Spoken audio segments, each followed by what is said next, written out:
that do not have a voice for themselves.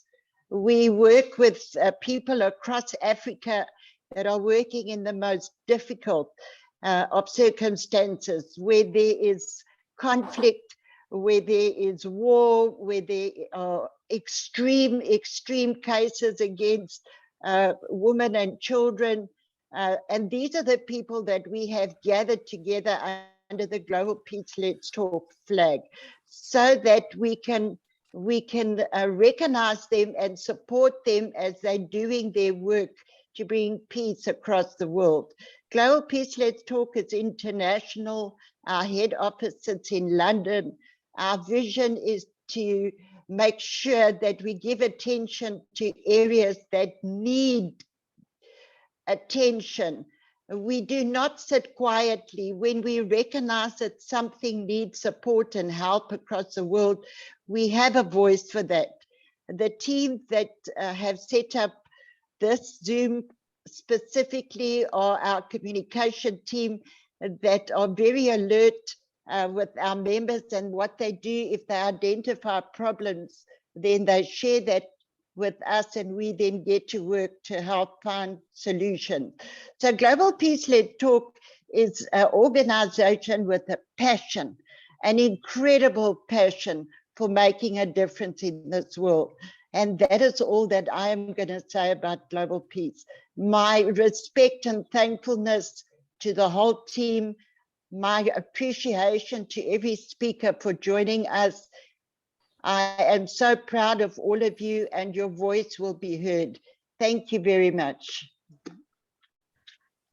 Thank you, Nikki. I think you drive our passion. So your passion filters through and makes us, just so passionate to be who we are and why we're in Global Peace Let's Talk. Thank you so much. Okay, so our next speaker will be Digital Senator. Digital Senator, you've got 5 minutes, please. Thank you very much. First of all, I really feel honored to be here on this such a topic, which is very sensitive as well. While talking about the violence, and especially the violence of today, and when we talk about it, it becomes globally, and it's every day it's becoming more and more. And while the violence gender-based and with women, whether it is from woman to woman or especially from man to woman, what I believe is, being a man, that our societies, and especially, it's not the matter whether it is in the developed world or it is in the less developed world, whether you have less food at your home or you are filthy rich person, it starts from the mindset, which become the mindset of the communities, which become the mindset of the nations, where the man feels that the woman is become their property. Very sorry to say. But on the other hand, I don't want to be a religious person, but what we got in our mind, what we learn from our family, that woman is the one who is my mother, woman is the one who is my wife, woman is the one who is my sister and my daughter. So while talking about how can I say, being a man, that I'm a complete man without the woman as my mother, as my wife, as my sister, as my daughter. So while talking about this, that in this era of greediness, where everybody is doing something just for himself or herself, we are talking about such a problem of the globe, which is with everywhere.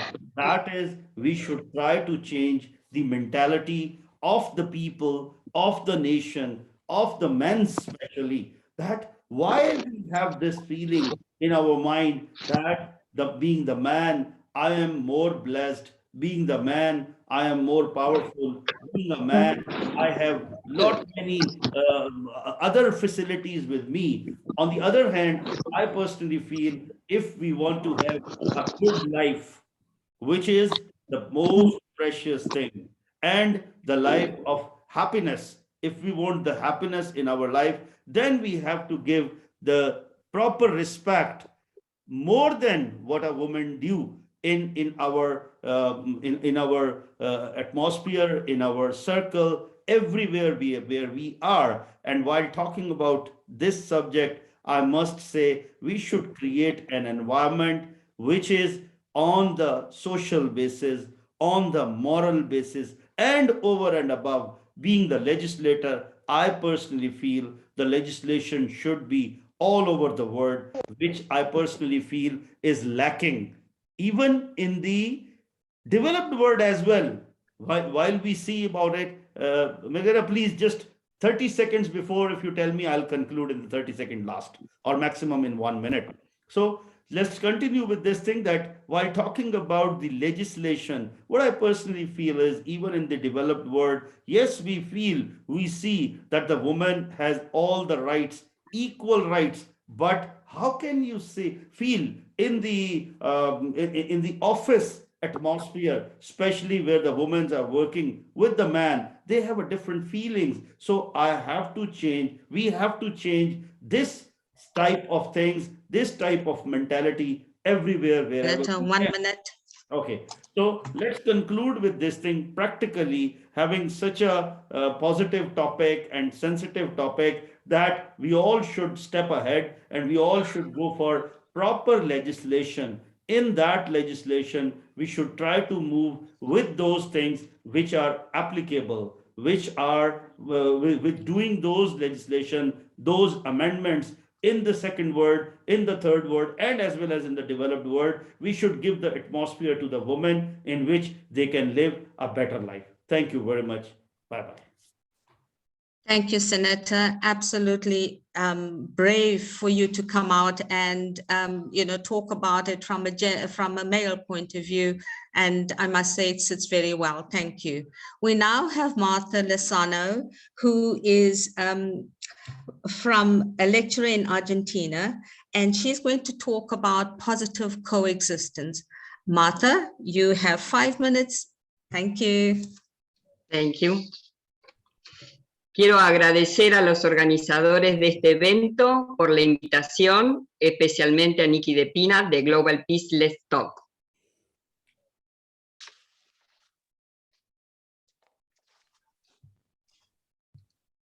Ok, lo escriben directamente. Bueno, mi nombre es Marta Lescano, soy la presidente de Fundación FEPAIS, Fuentes Educativas para la Integración Social. Nuestra misión es acompañar a las organizaciones a generar propuestas positivas para diversos problemas ambientales y sociales en el marco de la Agenda 2030.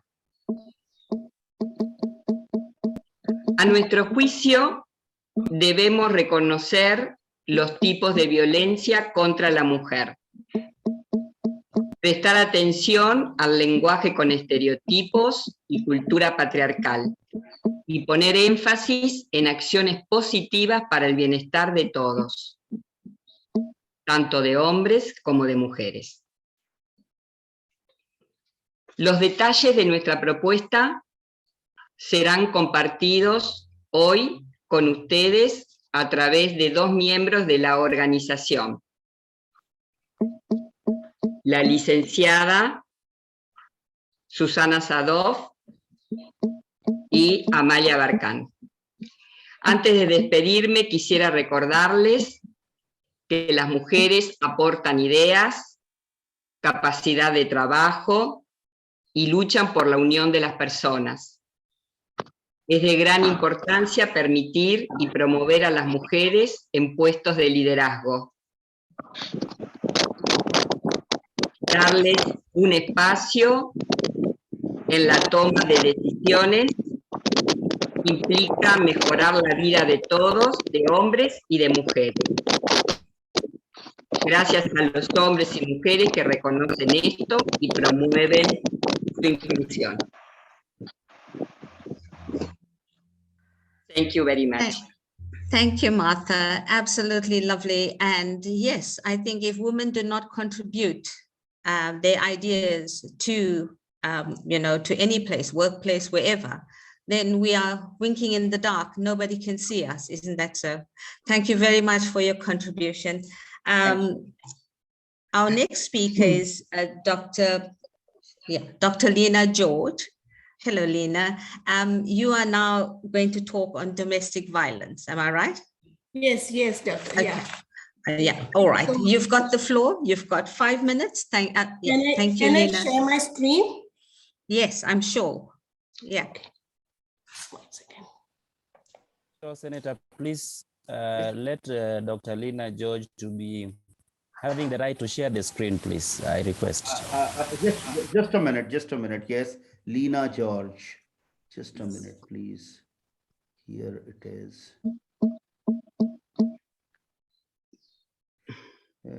Yes, more and more is allow recording multiple meeting. We host spot everyone spot. We host remove. No, here I don't have here. I have only video spotlight for everyone. Rename, allow record, allow multi-pin, put in the meeting room, remove. Yes. So it's not in the participants more. Put as a co-host. She'll be able to share. Okay. So As a host, yes. Thank you. So, yeah, I'll have to. Professor Dr. Lena. Yes. Just 1 minute. I'll make you the host, and then you do it. Okay. Just 1 minute. Yeah. Then you can do it by yourself. Yeah. Okay. Yeah. Now you are the host. Just check. Yes. Accept as the host.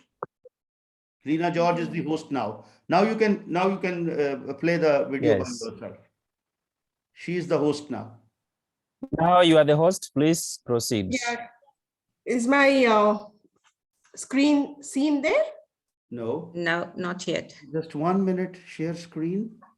Host disabled participant screen sharing. Okay. So you check now. You disable the share screening. You can share the screen by yourself because you are the host.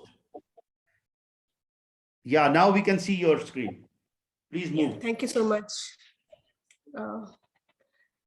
I would like to thank the entire team for giving me an opportunity to just present this topic on domestic violence. And actually, I'm honored to be here to speak on this topic. So I would be what I would be telling today would be, I would just give the outline of what is my presentation. I would be just defining the meaning of domestic violence. I give a little bit of statistics about it, then the causes, solutions, and conclusion.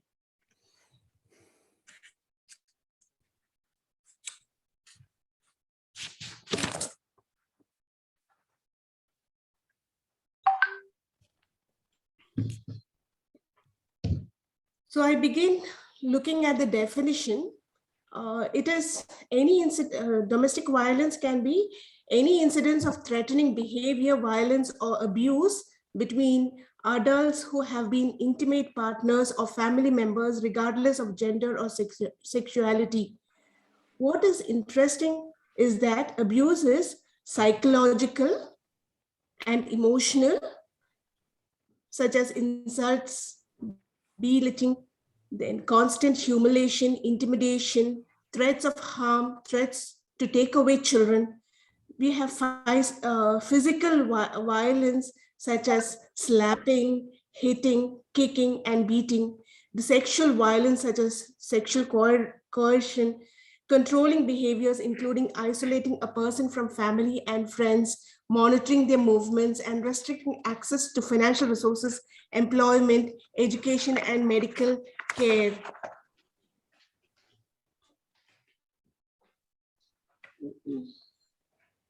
Now, let us not generalize the fact that only women are experiencing violence at the hands of the partner. Even some men are experiencing violence at their homes.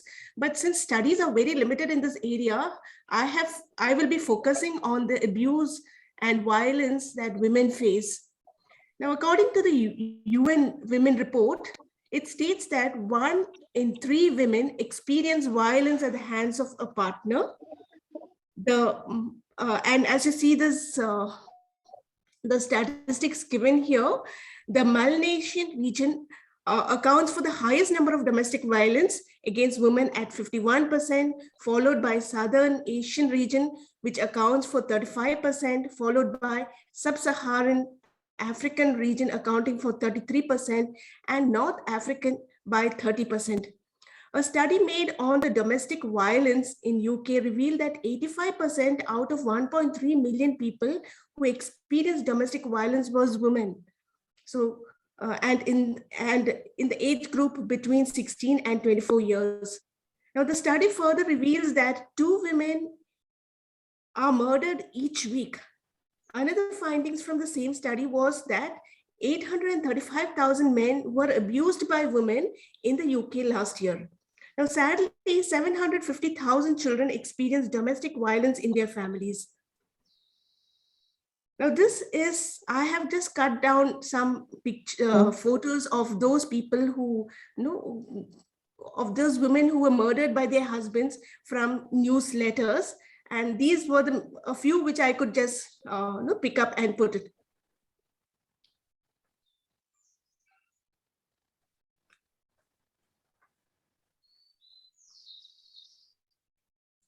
What are the causes? When we talk about the causes, there are different types of causes. There are individual factors, there are relationship factors, and community and societal factors.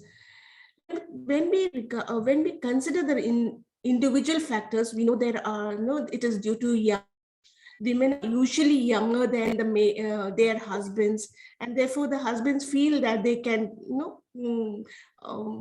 they have the right to abuse their wives. The low level of education, witnessing or experiencing violence as a child, harmful use of alcohol and drugs, personality disorders, acceptance of violence, and past history of abusing partners. The factors consistently associated with the women's increased likelihood of experience violence by her partners is because of her low level of education, exposure to the violence between parents, sexual abuse during childhood, acceptance of violence, and exposure to other forms of prior abuse. What are the relationship factors? It includes conflict and dissatisfaction in the relationship, the male dominance in the family, the economic stress, and men have multiple partners, disparity in educational attainment, where women has a higher level of education than her male partner. What are the community and societal factors? There are gender inequitable social norms, especially those that link notions of manhood to dominance and aggression. Because of poverty, low social and economic status of women, weak legal sanctions against IPV within marriage, lack of women's civil rights, including restrictive and inequitable divorce and marriage laws, weak community sanctions against IPV, broad social acceptance of violence as a way to resolve conflict, armed conflict, and high level of general violence in society. So why don't women leave the violent partners? Evidence suggests that most abused women are not passive victims. They often adopt strategies to maximize their safety and that of their children. According to Hayes and colleagues in their studies in 1999, they have explained that women may stay in violent relationships because of certain factors. The factors are related to fear of retaliation, lack of alternative means of economic support, concern for children, lack of support from family and friends, stigma, or fear of losing custody of children associated with divorce, and love and the hope that the partner will change. Now, there are certain solutions. Turning to the solution, there is a way out, and here I'm just presenting 4 ideas. The first one is that there are support groups. In most countries, they recognize domestic violence, and there is a family where victims can turn to the family in case of violence. Then they can create a plan, a well-organized plan for generating money by finding work and upgrading skills will help in great way to support self and children. And finally, a very important point is that abuse seems to work in secret. So by telling neighbors, police, friends, families, absolutely anyone you are, bring the problem out from the darkness. Now there is hope. There is hope. In fact, many government and non-government organizations have recognized domestic violence and have come out with many programs and policies to help victims. Now, as conclusion, I would just want to summarize. I have given the definition, the cause, some statistics, and some solutions. And also, the research what I have done, I found that among every 3 member of women, 3 women, 1 woman is facing abuse, which is a very serious problem. And this problem can be mitigated by having good education system in schools where they will include gender studies and more awareness to children as they are in school itself. Then more campaigns and awareness need to be there. There should be more opportunities for victims to talk about without any need for discrimination. Finally, I would like to say that I feel that there is more need for more support. I also feel that educational system should change. Okay, so these are what I have found from the previous researchers, and generally because I'm not into this field, that is what I could manage to do. Okay, thank you so much for listening, and that's my presentation. Thank you.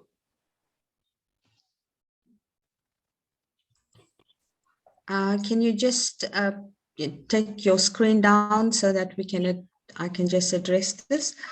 Yes. All right. Thank you, Lena. Really insightful. And also, I think, when you look at across the world, what's happening and how gender violence is perpetuating, I think every 1 in 3 or 5 households, isn't it?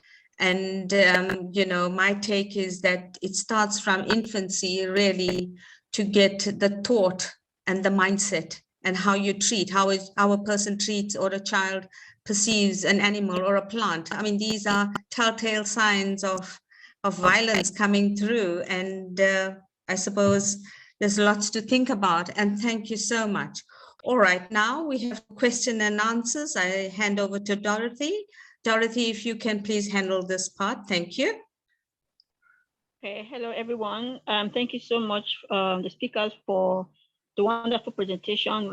And Lena, thank you so much. The issue of the domestic has been a problem. Like in Nigeria, there's a part in Nigeria that the law permits them to exhibit violence on their wives. So when you mentioned that, it was a really good approach. You understand? So please, if you have any questions, I don't know, can they unmute themselves and speak, or they're supposed to just type? Moderator.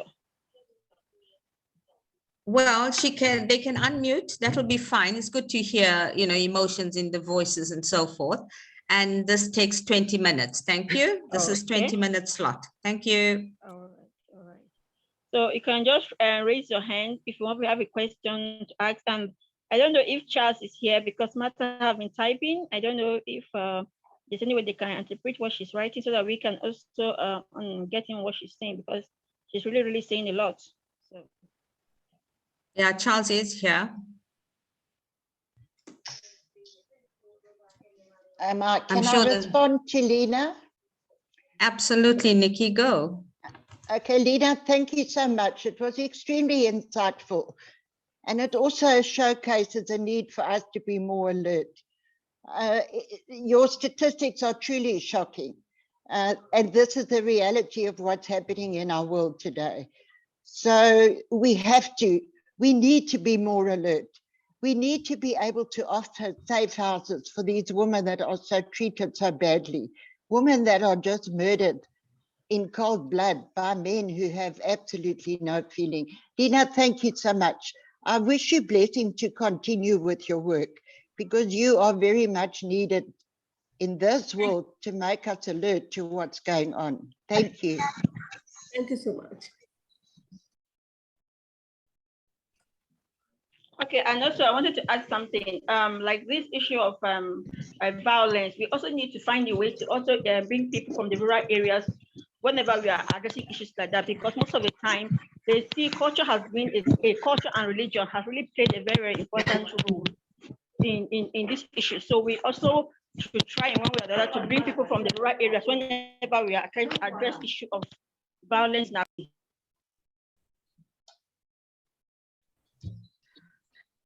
Was that a question? No, I was just adding to what Nikki said. Yeah. Okay. Okay. Is there no questions from the floor? Nobody? I can't see any question, but I can see Martha has been writing. I don't know if there's a question in her write-up, so I don't know. But so far, no question yet. All right, should we move on? I think, yeah, we can go ahead. Since there's no question yet. Thanks, Dorothy. All right, now we go to our guest speakers. And it's been an absolute pleasure to have each one of you speak on our platform. I'm sure all of us are going to find each speaker equally exciting and informative and help. You know, the idea is to take away these wonderful suggestions and thoughts and help make this a better world. So without further ado, may I call upon Susana Zadov, a psychologist from Argentina. Her topic is gender violence related with communicational model. Susana, you have 10 minutes. Please go ahead. Please unmute yourself.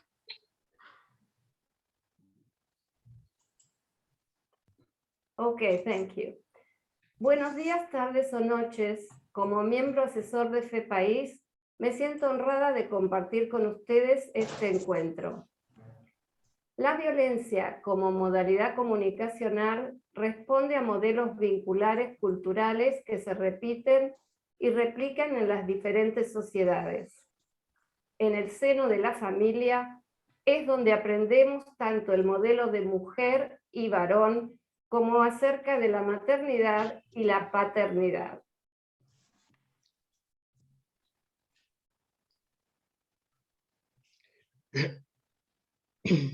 Por ello es clave la modalidad comunicacional dentro de la familia, ya que luego ingresa la educación, lo social y el encuentro o no con las diferencias. Es importante tener en cuenta que el modelo vincular que se entable en la dinámica familiar tendrá que ver con la historia de cada uno desde que nació.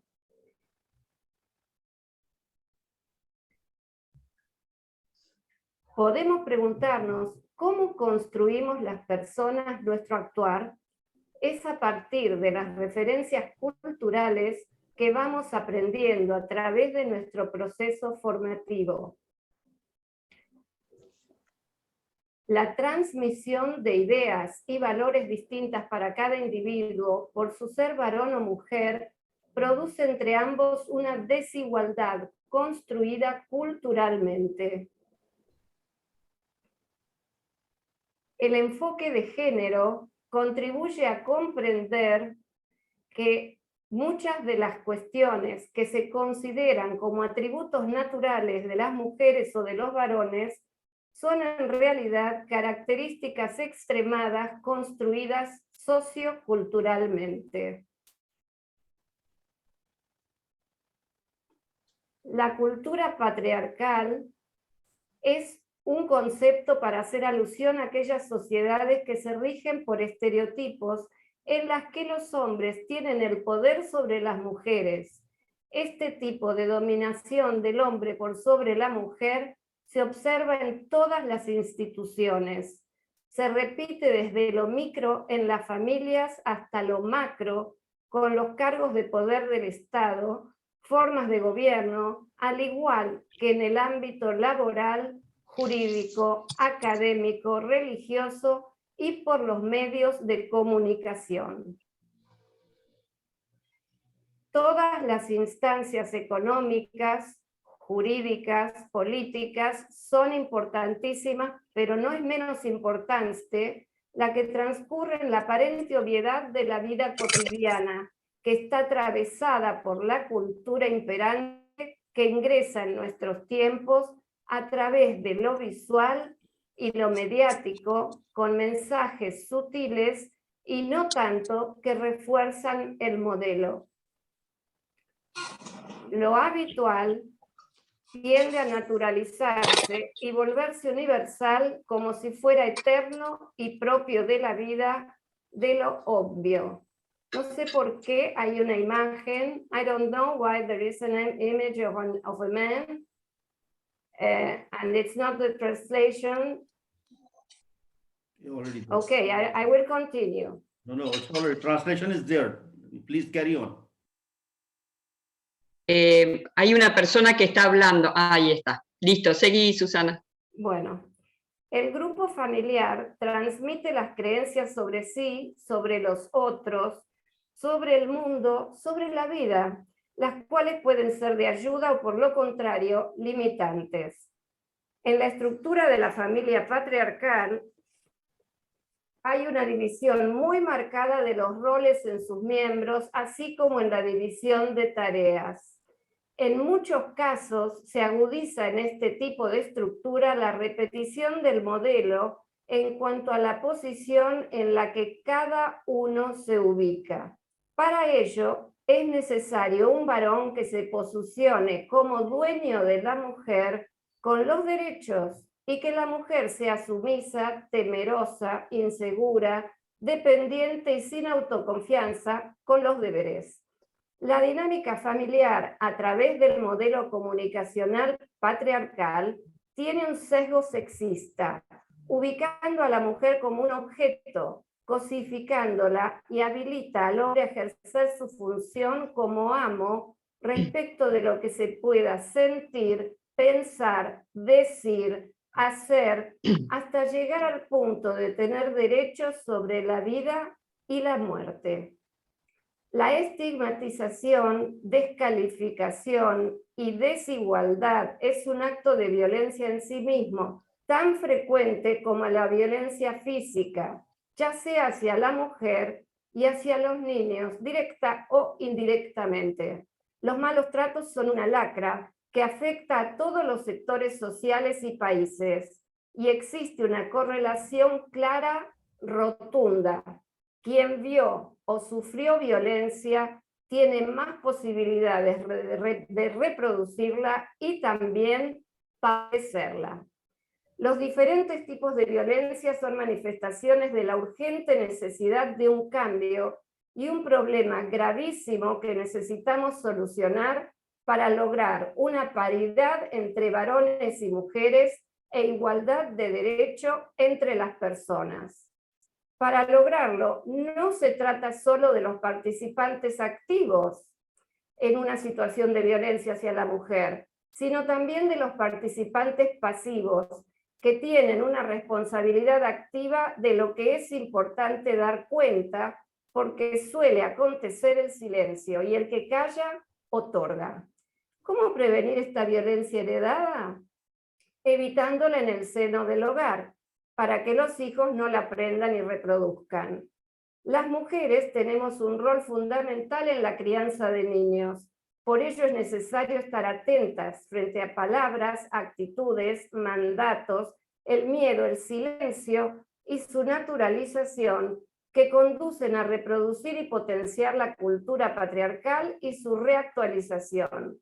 Reconocer lo antedicho nos hace conscientes y ello nos abre la puerta para salir del silencio, tener voz y generar un cambio. Además, sumemos el aporte valioso desde la educación en el área de la educación emocional, así como la educación sexual desde el nivel inicial en adelante. Es una manera de empezar a gestar una transformación desde lo microsocial del vínculo familiar junto a la escuela, con la mirada proyectada hacia el horizonte de un cambio macro en lo cultural. Solo me resta decir en relación a la violencia de género y la modalidad comunicacional que la pandemia con sus efectos extremó de diferentes formas las fragilidades, tanto en el ámbito político, económico, social, educativo, de salud física y psicológica. Esta nueva realidad nos compete proseguir la erradicación de la violencia contra las mujeres y niños, sembrando semillas que algún día, anhelo, germinarán. Muchas gracias. Thanks a lot. Oh, thank you, Susanna. You know, I'm listening to your interpretation and reading of the interpretation. I can see how well what you say will resonate with a lot of women. And I do believe that, you know, so often it is a situation or a culture or a religious belief is interpreted so that it benefits the person that wants to have the power. This is so often the case, and it's so not necessary. All right, thank you so much. The next speaker will be Dr. Shamima Tasmin. Am I saying it right, Tasneem? Yes. Okay. Yes, Tasneem. Thank you. I would like to share my screen and help me in this context, please. Okay, I think, Senator? Yeah, I can. Just 1 minute. Okay. Dr. Shamima, yes. Host. Change host. Please, doctor, try now. Yeah, okay, we can see. Yeah. Perfect. Thank you so much. Oh, then greetings to everyone. This is Shamima Tasneem from Bangladesh. Thank you so much, Global Peace Let's Talk, to give me include in this platform. Organizer who has furnished the introduction for speakers countries in the Facebook page stated Bangladesh as a poor country. With due respect, I would like to say that my country has upgraded as middle income country last year.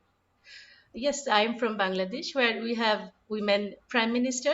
Our main opponent party leader is also women, and mostly our speaker of the parliament is a women speaker.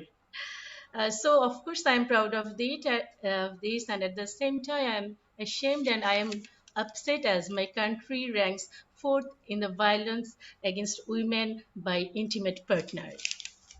So I'm going to my presentation today. It is about gender-based violence in Bangladesh.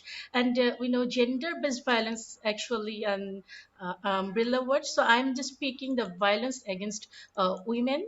So what I'm going to covering that nature of violence against women in Bangladesh and what are the reason behind this violence and what we are doing to combat for such violence. It just I'm giving a picture what kind of violence is going in my countries.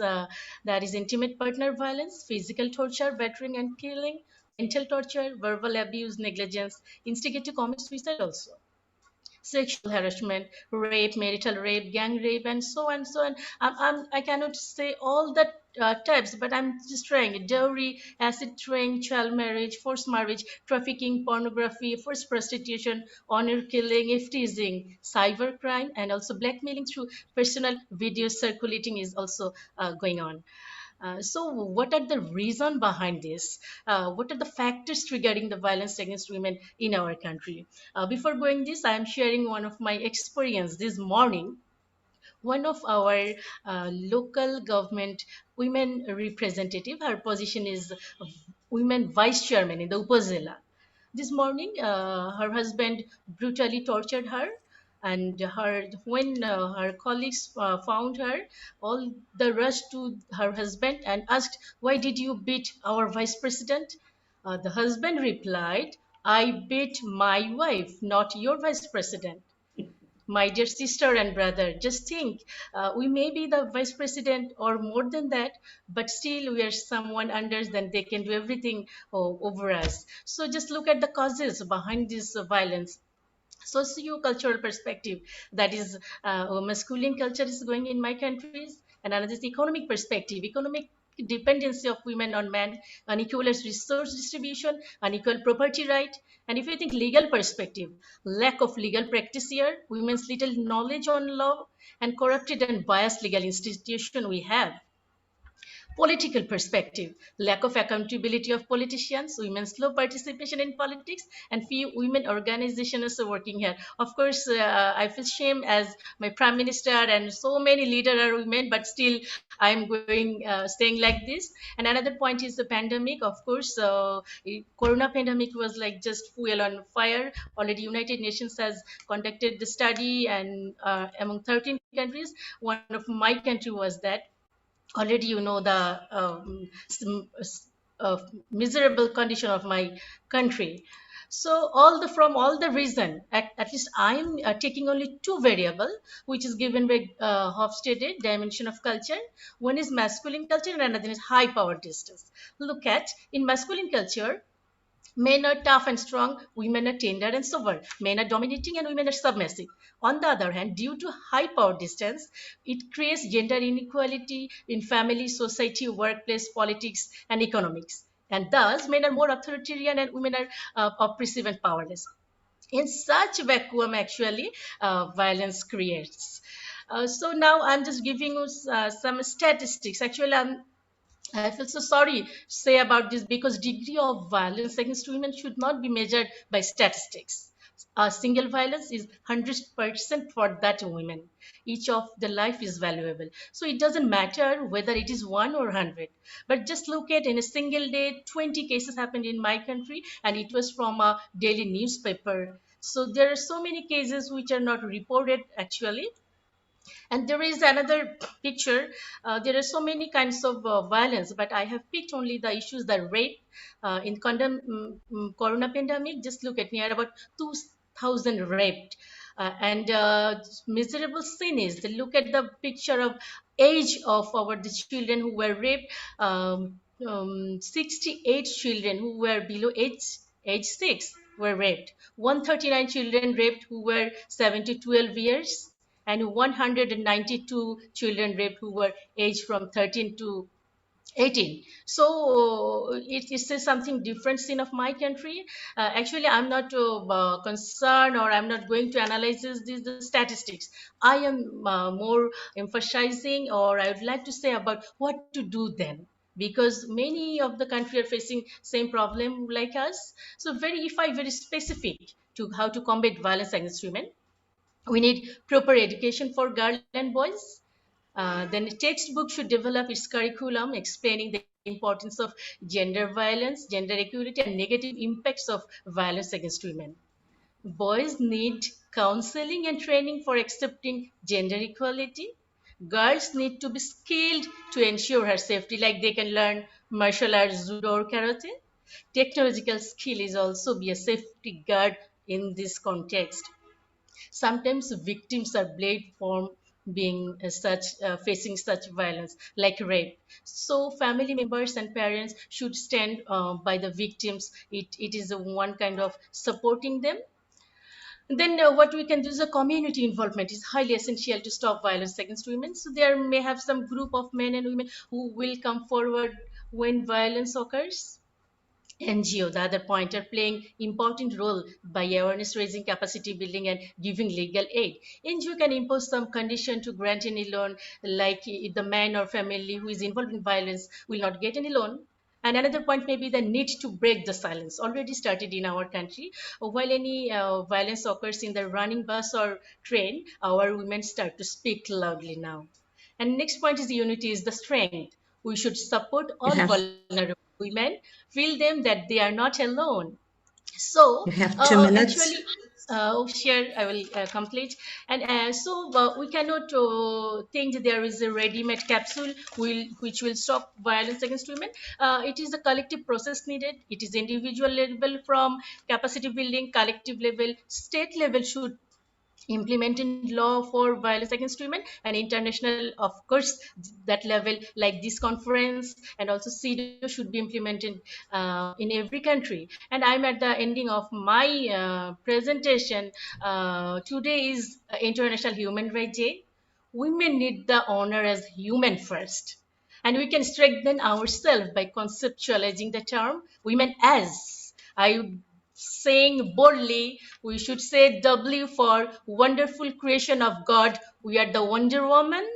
O, owner of her life who will orange the world. M, magnificent motivator of peace and justice. So E, extraordinary esteem for ensuring equity. And never give up. So we will never give up on violence against women. Love and respect for all of you. Thank you so much.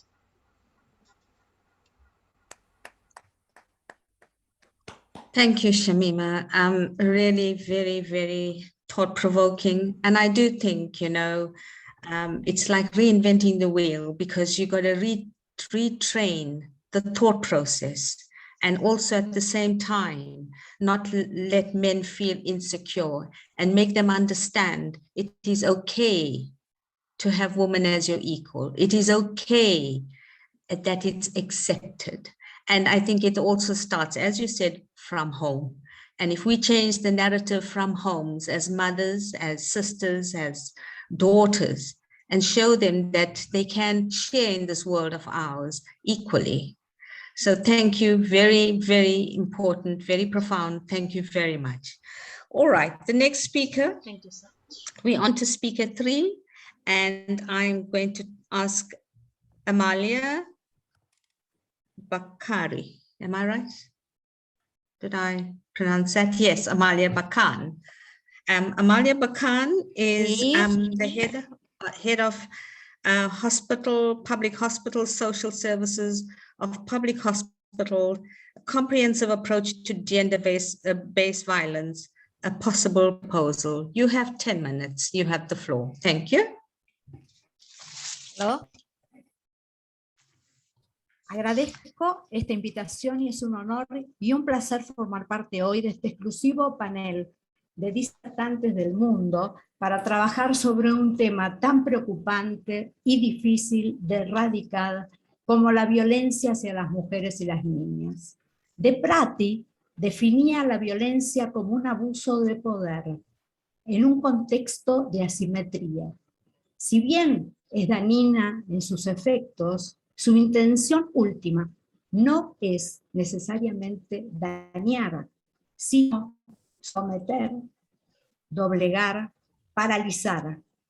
Es una forma de avasallamiento que intenta apoderarse de la libertad y la dignidad de quien las padece, de su voluntad, de su pensamiento, de su intimidad. La igualdad de género es un principio constitucional que establece que varones y mujeres somos iguales ante la ley y que ambos tenemos los mismos derechos y deberes frente al Estado y la sociedad. Desde FEPAIS trabajamos en la igualdad de género promoviéndola en todas sus formas, apoyándonos en el 5º Objetivo de Desarrollo Sostenible, garantizar los derechos humanos fundamentales a niñas y mujeres para tener una sociedad más justa y más sana. Aunque en los últimos años los avances han sido notables, todavía queda mucho por trabajar y cambiar en nuestras sociedades. Sensibilizar a la comunidad educativa en todos sus niveles, porque allí es donde surgen las innumerables violencias cotidianas que son naturalizadas y que no podrían ser tipificadas como delitos. Sin embargo, matan a cada instante la alegría de un niño, la salud mental de las mujeres y la paz de la sociedad. Acción pacífica que muestre que tenemos los mismos derechos y las mismas posibilidades, que no hay uno por encima de otro, Nos llevará a la equidad y a la igualdad de género. Las creencias culturales acerca de lo que es y debe ser un hombre incluye estereotipos que asocian al varón con la fuerza, el poder económico, el político y en la toma de las decisiones. Desde niños, los varones son alentados a resolver sus conflictos mediante actitudes competitivas y a imponerse a los otros mediante la fuerza para resolverlos. En contrapartida, la mujer es percibida culturalmente como más débil, se la asocia con la dulzura, la sumisión, la obediencia y a los cuidados. Estos son los llamados estereotipos, que se transmiten de generación en generación, otorgándole al hombre un poder dentro de las familias que ejerce sin mayores contradicciones.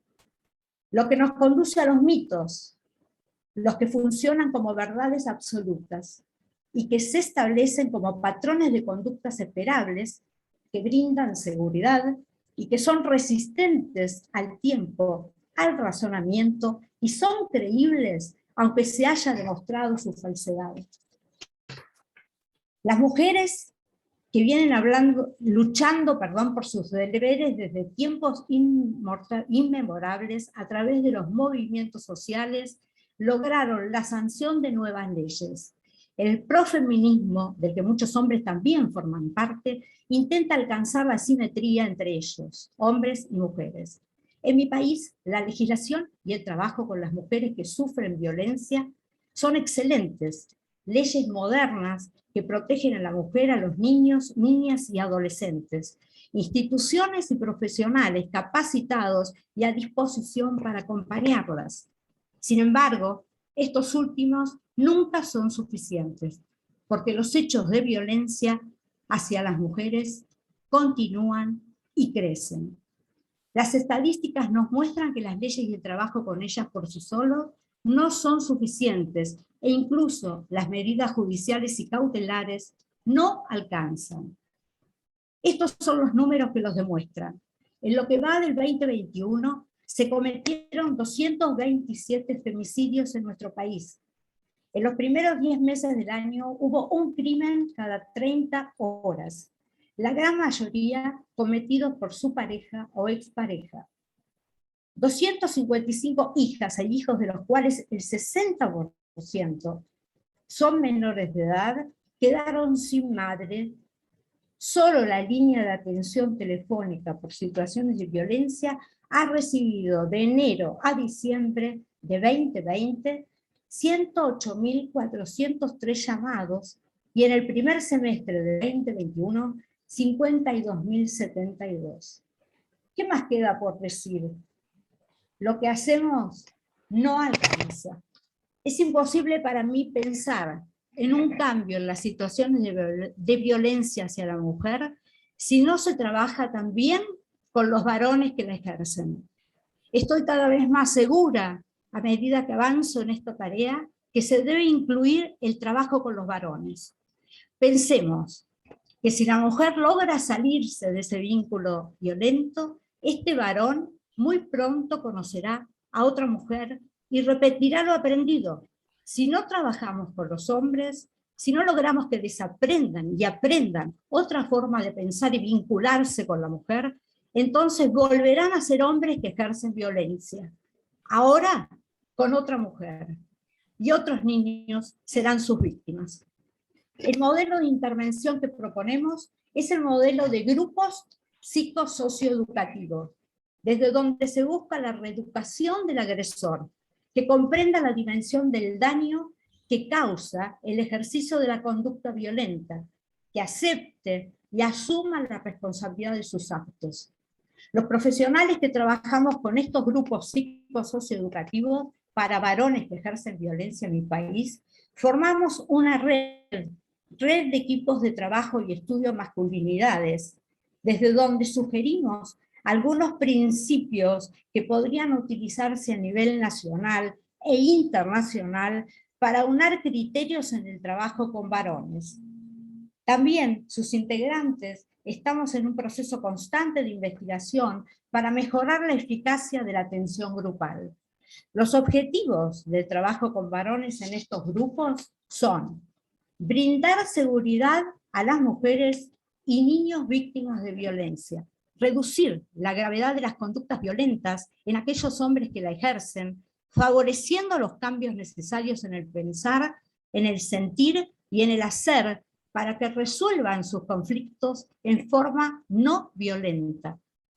Que los varones se transformen en multiplicadores de acciones de equidad y no violencia hacia las mujeres, con sus hijos, con sus amigos y en sus lugares de trabajo. La propuesta entonces es que se creen cada vez más grupos de trabajo con hombres que ejercen violencia para que estos puedan modificar distintos aspectos de lo aprendido a lo largo de sus vidas con un abordaje integral e interdisciplinario.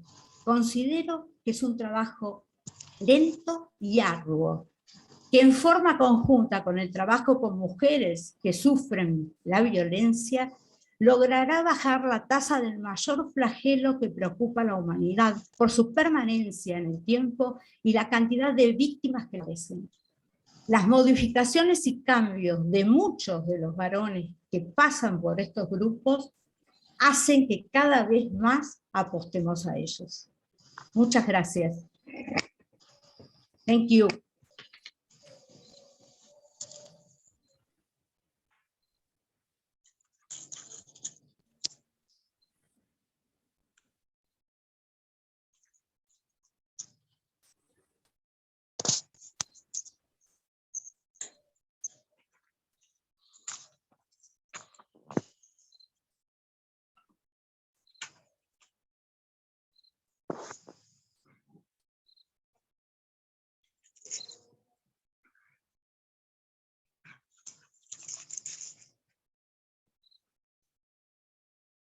Thank you so much. Do we have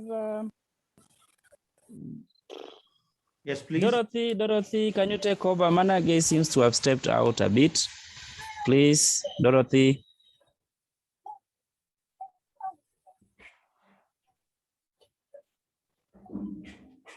I'm so sorry. Hello. No, I didn't know I was muted. Amalia, thank you so much. I do believe that, we have to uneducate men on how to treat women, because men have these preconceived ideas that's been handed down for generations. And we now, as women emerging into this new era, the new world, and not accepting that we should be treated in a specific way. We needed to have men to understand that we are human beings. That's all there is. We are human beings. I do apologize. I had myself on mute because I was listening. Thank you so much. So we move on to our next speaker.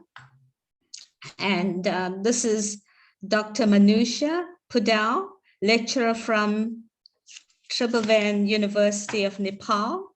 Topic: gender-based violence in Nepal. You have 10 minutes. Thank you.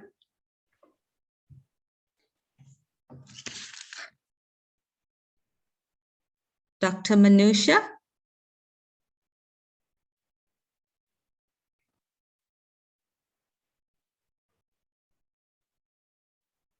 Dr. Manusha, are you present? All right, okay, we're going to move on. Let's go to speaker number 5, Jolly. Hello? No, is Dr. Manusha? Is Dr. Manusha available? No. No, all right. Let's go to Jolly. Jolly, you have the floor. You have 10 minutes. Thank you, Jolly. Thank you. Thank you, everybody. I'm so blessed to be on this platform. Thank you so much for entrusting me to speak. To the organizer, I'm excited. Thank you to Nikki, the head of everything. I'm Jolly Opio from Botswana. I'm the country director of Global Peace Let's Talk of Botswana. I'm going to talk about women should actually be educated to know who they are. Because if we don't know who we are, it is a big problems. As Senator said, that this violence is mostly between men and women. Men are brought up traditionally to believe that women have no power. Women are supposed to submit unto them. And that is a very wrong thing, because submission does not mean a woman should be a punching box or something lower than a man. To submit means, how I take it, it means that recognizing authority which is above you. So you might have a degree and your husband doesn't have a degree. That doesn't mean that you are better than him. No, he is the head. So we have to follow that trend. But we see that women are being taught right from birth that when they get married, they cannot leave their homes, their marital home. That's at least what we are taught in Africa. So you find that women are being battered, women are being violated, and they just sit there because they have been taught not to leave. So the time has come for us to educate women who they are and what they can do. They must know exactly, because there is challenges, often hindrances from women, either at home, in society, in the government, in churches, in mosques. All those places, women have been disadvantaged. But one thing we should know, that challenges and obstacles are inseparable from life. These challenges include gender violence. For this reason, we women must be empowered to face the challenges intelligently, with hope and with courage. Therefore, we should know the word woman is very, very instrumental to women. I'm glad the speakers brought out what a woman is. I'm also going to look at it in a different direction. You know, women are the backbone of government, society, community, churches, but because we have been looked down upon from time memorial, by culture, by tradition, by history, and we have been so disadvantaged. Why? Because the world is male dominated. So we have to change this mindset of men, that they should know that women can have the same qualities like them. We can all do the same things. So this word woman, W will means women are created to be wise people. They are always overcomer for the letter O. And they are optimistic. They don't give up easily. Women, the letter M, are mothers and mentors. In a home, you'll find that women are the ones who are mentoring the children. They are the mothers for the husbands, mothers for everybody who comes into that home. They will find a mother. The letter A would stand for available. A woman is always available, and they are not afraid.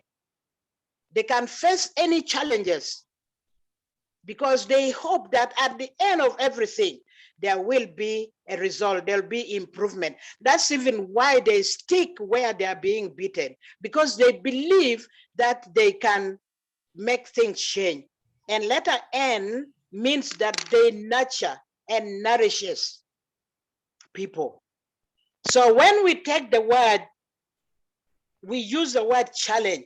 Challenge is because it gives us positive, provoke, best effort. We come out when we use the word challenges. But when we use the word problems, it tends to depress the women, placing them apparently in surmountable obstacle before the women.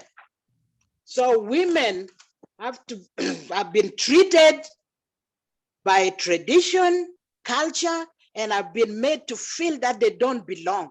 and they don't have any significance. That is very, very discouraging to the women.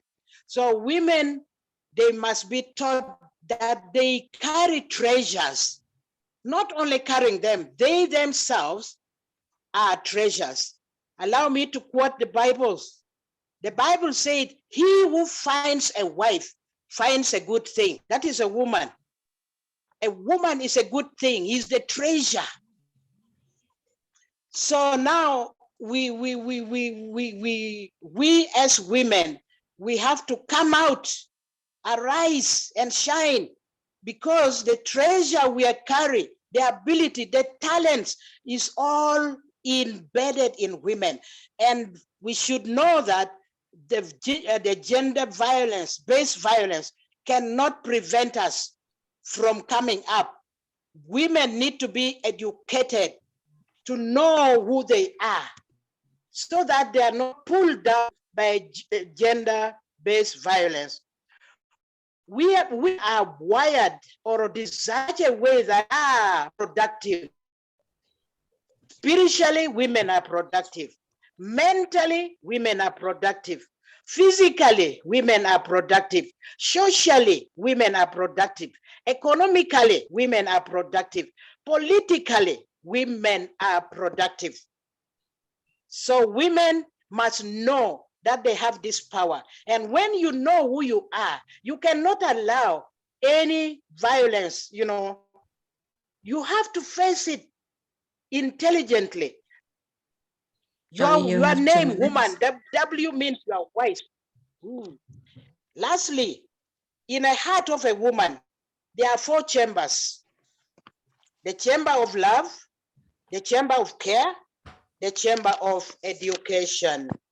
So women, we have to teach the women to know who they are. Not only women, let's also teach the men to know who women are, so that they do not violate the women. Thank you. Thank you, Jolly. Really interesting. And I think men need to know, if we, without further ado, I'm going to call upon our next speaker, Betty. Betty, are you here? Yep, Betty, the floor is all yours. Betty is, her topic today is on gender. She's gender specialist. The role, she plays a role of community policing and ending gender-based violence in Kenya, in the Kenyan context. Betty, 10 minutes, thank you. Thank you so much. From Kenya, East Africa, it's evening. Just a I send minute, greetings Betty. to all of you. Yeah, greetings. Thank Before you. Betty, can Betty be made the host so that she can share her?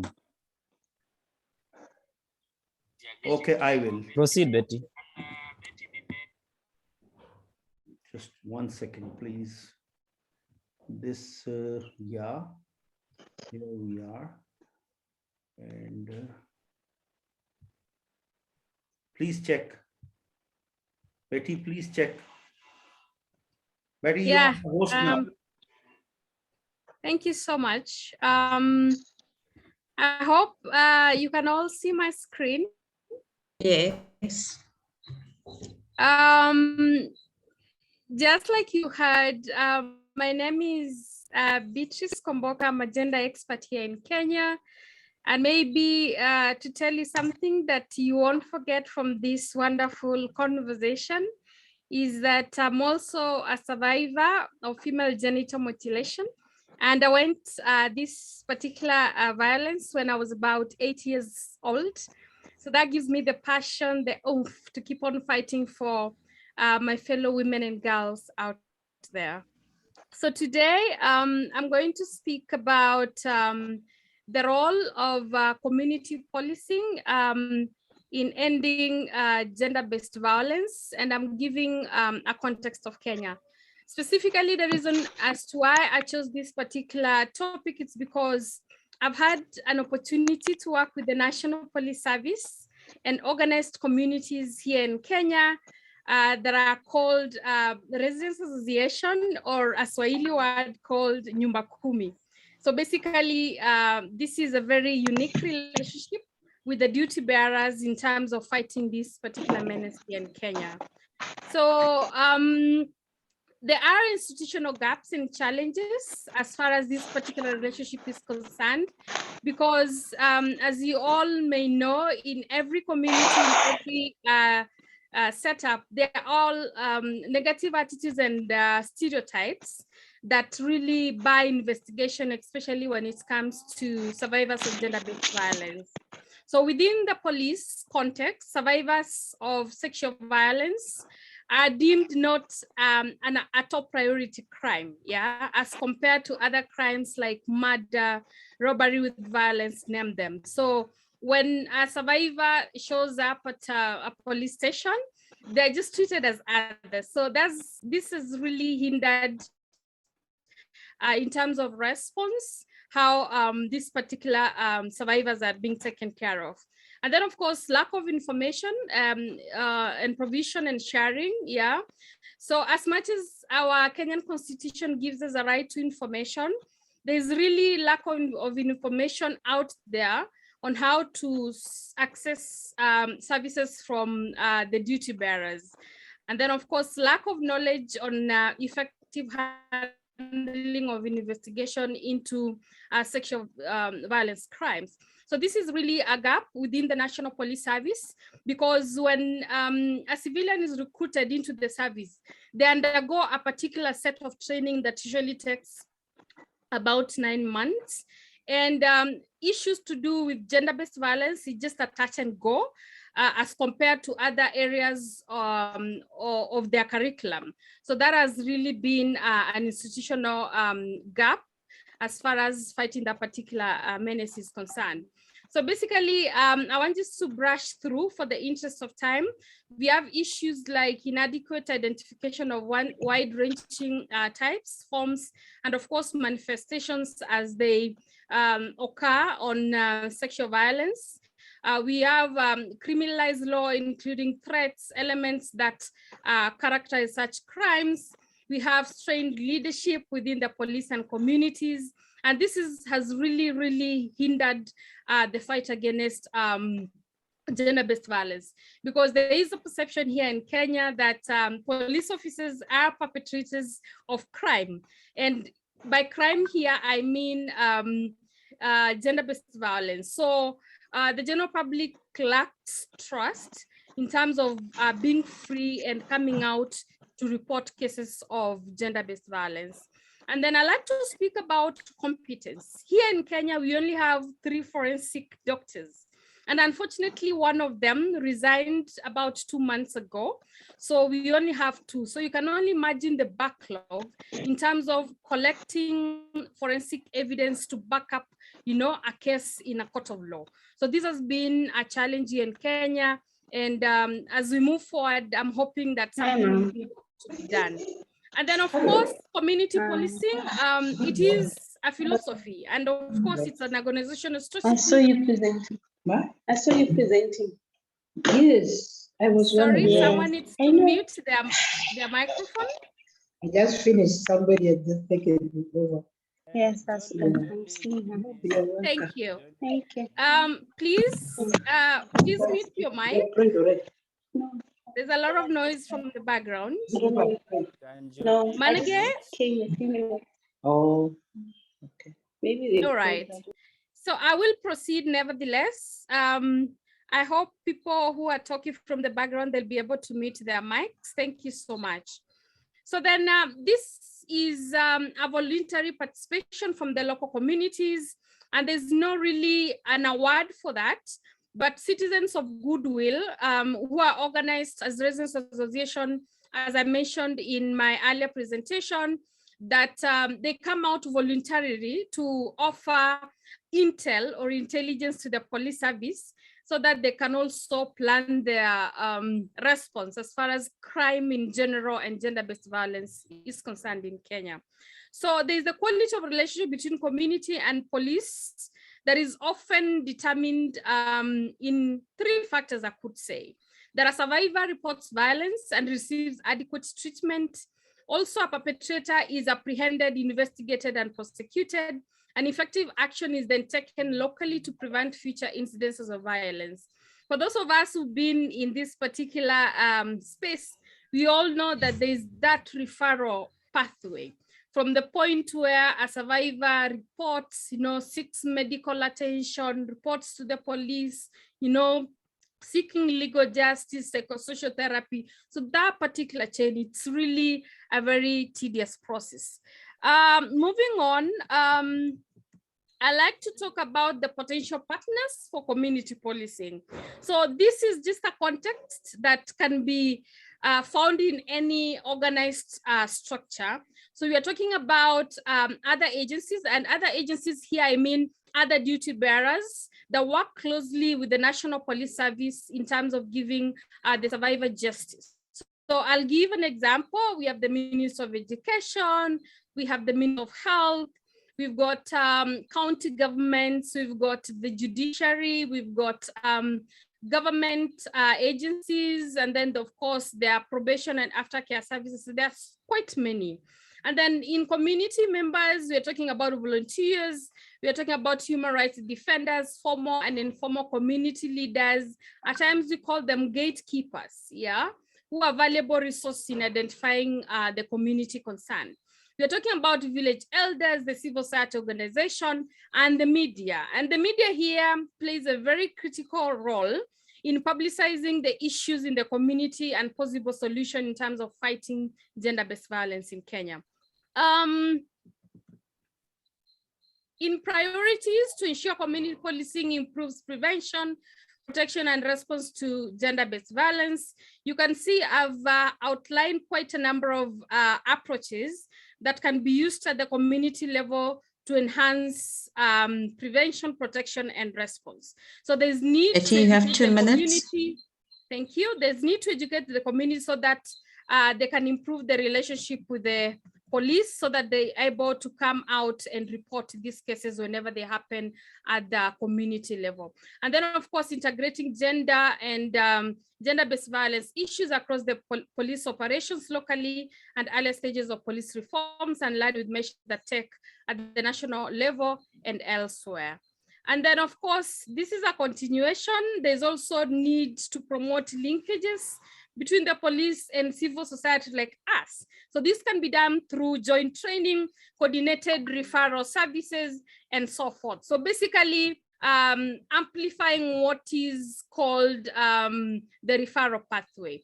And then I'll also like to talk about Polycare. Polycare now, this is a new model that is being established here in Kenya, where we are going to have all services under one roof.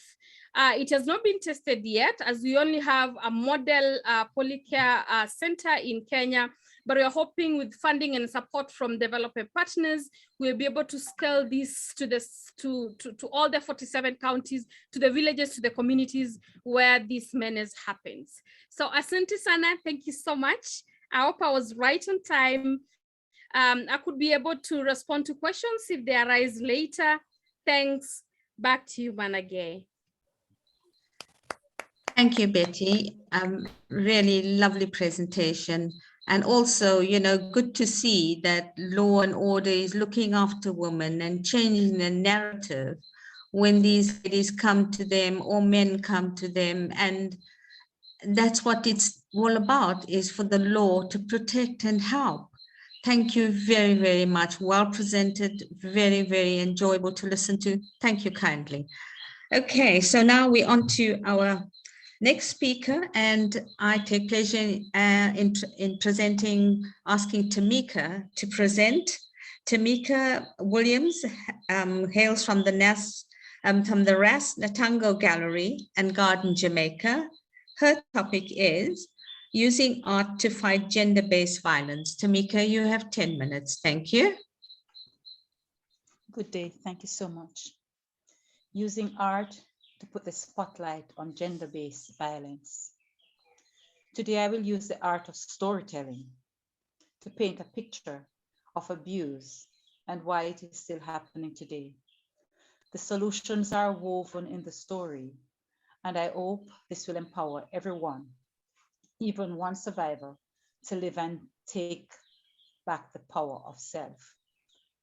My contribution is using art to put a spotlight on gender-based violence, its origin and future, nurtured in layers of society meant to protect. Sexual abuse crosses all gender lines. Statistics show that most abuse happened in places the victim thought was safe. Schools, church, work, homes. Let your imagination take you to any place you think should be safe. And gender abuse and violence has happened and is happening there. I begin the story.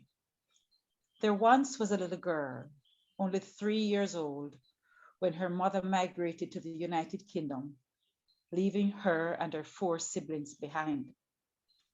She loved to climb trees, play in the soil, and oh, the squeals of delight when getting wet in the rain. She dreamed of becoming a doctor to make sick people better. She was a confident girl. She felt the odd one out, eagerly seeking acceptance from her peers in high school, always wishing she had a mother to love her. At 15 years old, she began a journey down a long, winding, and bumpy road of despair. Brutally gang raped by some members of the football team and their friends.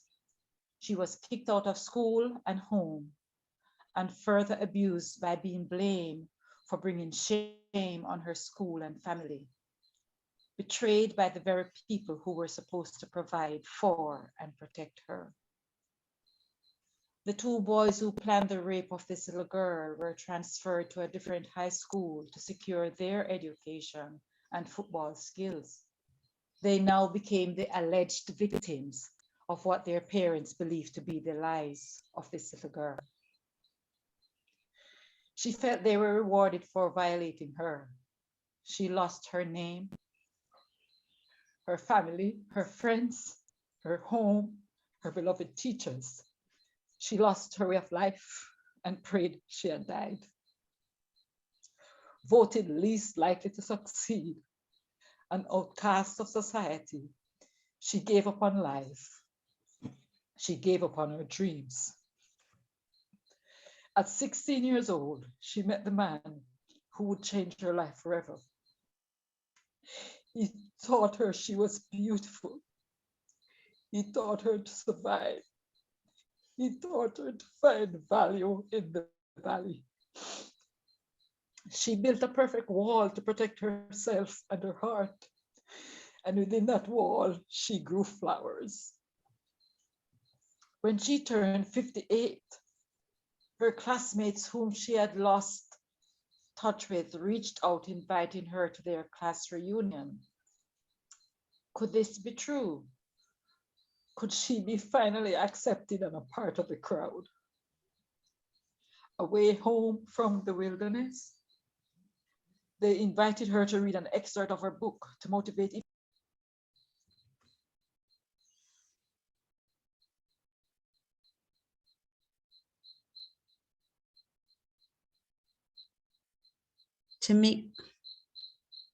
And inform that the committee had decided the incident had happened so long ago. It was time for her to put it behind, get over it, move on. After all, it happened 43 years ago. Time to let it go. Once again, she was back in that classroom, being brutally gang raped. Only this time, it was her adult peers who chose to uphold, condone, and embrace the wrongs done to her again. And she cried. Days, weeks, and months, the betrayal returned.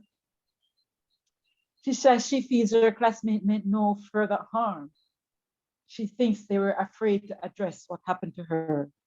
It must have been hard on them too. Only when mothers nurture their children, when parents raise their son to never take another person by force, until we stop protecting the perpetrators, until the victim is believed and protected over any institution. Until we see each victim as our own daughter, son, mother, father, sister, brother, or friend. Until we walk the road of a victim, only then can we truly speak of the elimination of gender-based violence. Please do not misunderstand. You do not need to be a victim. You just need to be open to understanding and offering support, and not to further victimize victims trying to survive. The young girl is now a beautiful woman. She turned 60 in October. She celebrated her 40th wedding anniversary 3 days ago. She sees, she listens, she feels, she smells, and she touches lives positively. The little girl made a choice to be the best at what she could do, and not to allow the hate of others to take away the happiness life offers. She could have mistrusted the man who is her husband today, and truthfully, many times she was unsure anyone could really love her. But in time, she learned she is enough. That little girl has grown up, and she gives her love and blessings to all who will hear her story. And she hopes she will encourage others to use the art of storytelling to share their stories and heal. I was that little girl. I am that little girl. Today, I am woman, phenomenally, no longer a little girl. I have chosen to forgive while being strong. I laugh to soothe the pain. I sing to keep the sadness away. I grow flowers because I want to add beauty to the world. Thank you. Whoa, Tamika, how Send can you one hugs, not be sending moved? you hugs and kisses. Thank How you, can Tamika. you We not be applaud moved? you. How can we not be moved? And to hear it from a person that has lived this, I mean, like many of you as well, and you're no longer a victim, you are a survivor, and a beautiful one at that. I salute you for sharing your story. Whew. Okay, speaker number 8 is Emmanuel Mungeni from Malawi. Is Emmanuel here? Yes. Emmanuel? Yes. Emmanuel, you have 10 minutes. Let me introduce you. Emmanuel, you are going to talk on gender inclusiveness. Am I right? Yes. Senator, excuse me a bit, Senator. Can you let Dr. Nikki in a bit? I mean, back, please. No, she's there. She's already there, I think.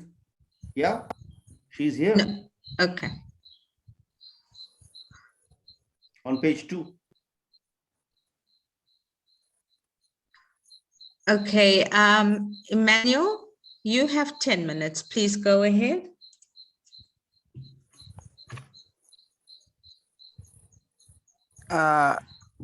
Thank you.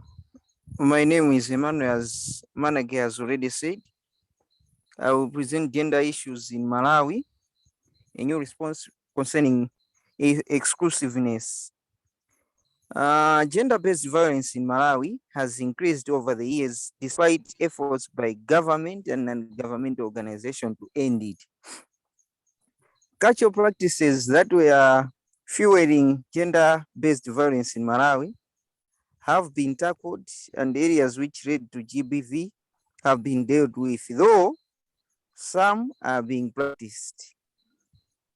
The progress so far in Malawi, there has been the existence of national gender policy Child Care Protection Act and Penal Code, which usually targets marriages and ensuring that the girl child, where in Malawi it's every girl child from 10 to 18 years should be in school.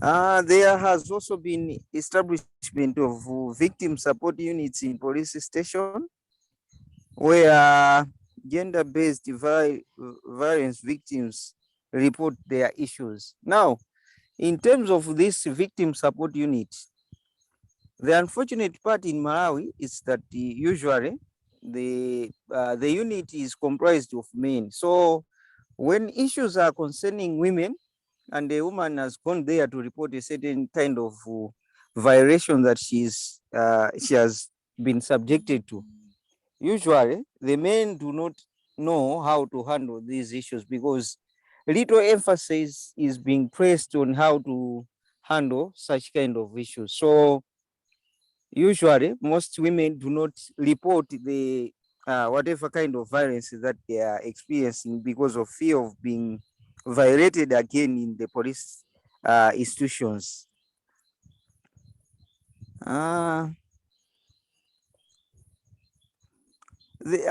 In terms of Malawi's position, the main side, the efforts being put to eradicate GBV in Malawi has left an important cog towards ending GBV in Malawi.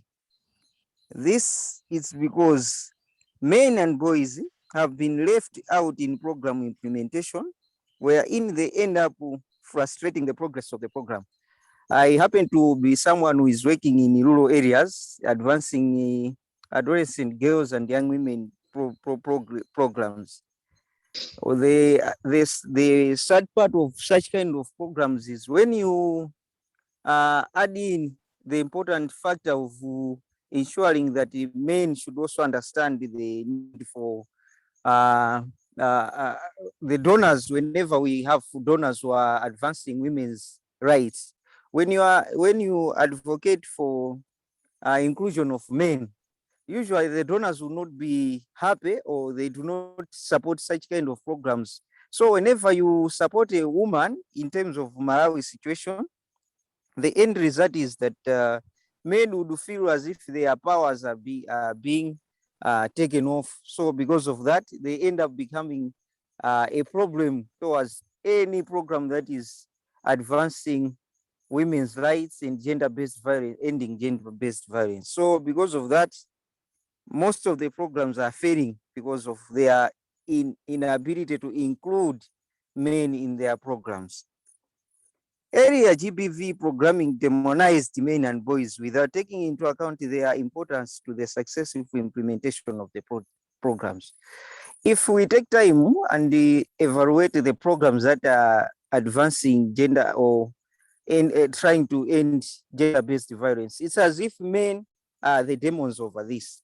But there are situations where women too do end up causing violences towards men. So because of that, men feel frustrated, and the end result is they frustrate the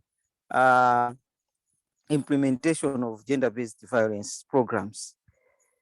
Men and boys look at programs concerning gender-based violence as a way of punishing or removing their cultural position as heads in family and communities. It is said that Malawi is a Christian nation. So because of that, men are considered as heads of family. So any project concerning gender-based violence, because of this demonizing kind of programming system, men would feel as if the project or whatever you are trying to change within the community or society is there to remove their cultural position or religious position. So because of that, they end up being frustrators of gender-based violence. What should we do? One of the key issues that need to be done is programs should incorporate men and boys for the successful eradication of gender-based violence. So without men, it will be difficult to completely eradicate gender-based violence, because sometimes some men do things without knowing that such kind of things, they are violating their rights, or they are really, and their violation leads to women failing to fully actively participate in the development of Malawi in the Africa. So because of that, we feel, or I feel, that programs should incorporate men and boys for the successful eradication of gender-based violence in Malawi. Another point is that faith leaders should preach and design programs that ensure that its members are taking a leading role in gender-based violence. Most of the times, men, it's easy to get men in religious institutions. So if programming were to target faith leaders or institutions and ensure that there is that kind of linking up and following up data collection of those men who are attending such kind of session in the faith community leaders, it will be easier to eradicate, because most of these men, if you we follow up, we end up knowing that they belong to a particular kind of faith community. So a program that ensures that faith leaders are also taking a leading role in gender-based violence will ensure and will help in eradicating gender-based violence in Malawi. Schools should have session concerning gender-based violence so that pupils, students are aware and will take part in its eradication. Most of the times, the school programs, there is no any kind of clear-cut information concerning gender-based violence. So because of that, even pupils and the students, they like the clear information on how to eradicate or report any kind of violence that they are facing within their area. Emmanuel, you have 2 minutes. We also believe that, okay, fine. I will just give a snapshot of type of gender-based violence happening in Malawi, with specific to Mazare village. There has been child marriages, which are 2,425. That is from January to July 2021. In the Mazare village, where I'm also working voluntarily, we had 4 cases of rape concerning 11-year-old girls being raped by men. Spouse violences, we have recorded 10. So because of that, we feel that any program need to incorporate men. We believe that an inclusiveness of women, men, NGOs, and youths would ensure that the gender-based violence is eradicated, because Malawi, 65% of Malawians are youth below 35 years of age. Yet when we are doing the programming of gender-based violence, these youths are not included, even the men. So because of that, we are clearly leaving a huge gap which will not ensure that gender-based violence is eradicated in Malawi. Thank you so much for listening. I sent the presentation to Charles, but I'm so thankful for this opportunity. Thank you, Managa. Thank you, Emmanuel. Pleasure listening to you, and you definitely, I mean, I know you are definitely swimming up with this problem, and I do hope that, you know, you find solutions and you can bring yours down with BV, and hopefully the next time we have something, you will report very positively to say that you have some solutions to help your country folk. Thank you very much. All right, our next speaker is Dr. Mantushi Deb. Dr. Mantushi Deb.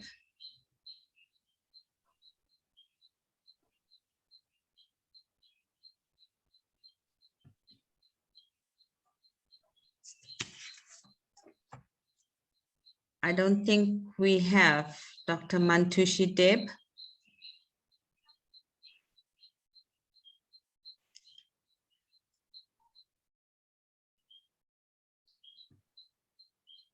Is there any other speaker that's present and we didn't include thus far?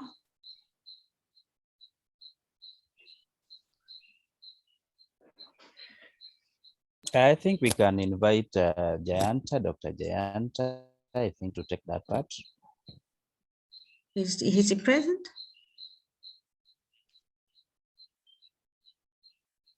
Dr. Jayanta? No. All right. I am going to open this session. Yeah, I'm going he to has hand over rejoined. to He has just rejoined.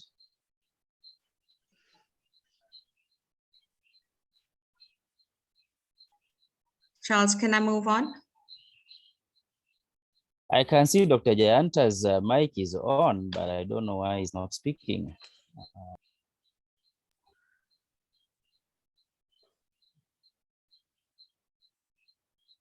Probably still recovering.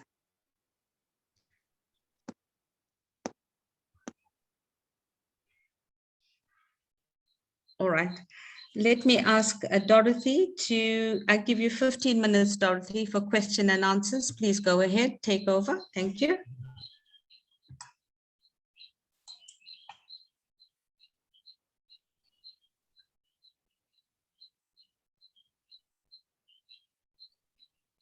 Dorothy.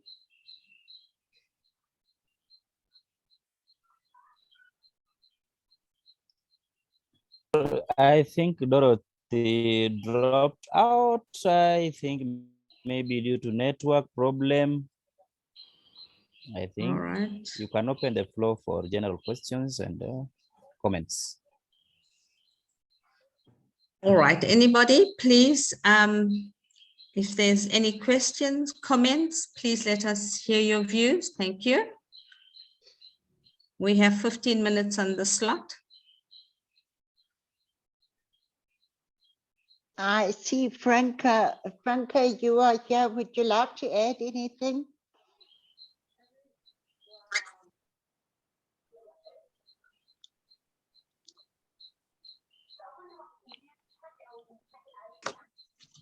Franca? It's me. Okay. My name is Franca Colozzo. I am an Italian architect, novelist, poet, educationist, and especially ambassador of peace for Nikki De Pina. Quindi, so I am so happy, but also ambassador of peace and humanitarian of other organizations in the world. Also CEO of International Harmony Council from Pakistan. And I would like to talk about women's empowerment during the post-pandemic crisis. I have written also in the chat, I wasn't sure to be able to talk now. First, the fault is also of women. I have founded two groups because I am very active on social media. Two groups, one on LinkedIn for work, for jobs, and for this problem of economic crisis, and a specific group on Facebook about women's empowerment. I was also educationist in the past, and I'm a freelancer. I have written a lot of articles also in academia.edu from California, and a lot of newspapers from Pakistan, from New York, and so. The problem is this. I have found this group in the beginning also for women, because I have a fight with the men. I don't want to talk about this. Conflicts, because men want always to be superior to women. I think the fault is also of religion. Nobody told this. I talk about harmony, of course. I am a Catholic for birth, but not for this. I have also a Muslim daughter. I am not against the differences in religions. We have to be one. We have to think in one way, and especially gender equality inequality has its roots in religion, because a man wanted their supremacy. For example, in my church, in Catholic Church, can you see, for example, a woman as a priest? No, there is no priest, woman priest, no women. Why? And this is the root of all problems. So we educate our children, also I talk about women. The fault is fundamentally of us. Why? Because we educated in differentiating daughters and sons. They are different. They play with different toys.